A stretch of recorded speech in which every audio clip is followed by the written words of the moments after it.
Right off the bat, the Screaming Monkeys are trying to grab as many of these green cubes as they can.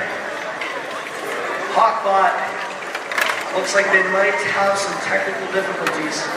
The Screaming Monkeys are trying to get as many of these green cubes up into the goal as they can. They've got one in, and they're trying to feed up their robot. As we get to 35 seconds left, they're going to switch drivers. Hawkbot looking to reset the robot. As we get to 25 seconds left, you must now switch drivers. With 20 seconds left, we'll see if the Screaming Monkeys can score any more of these cubes.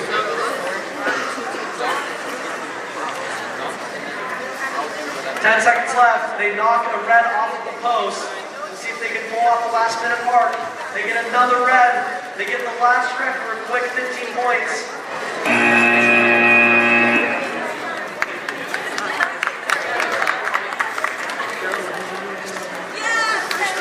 Qualification match number 34. We've got 4-0, 3-0, 1-half, low expectations.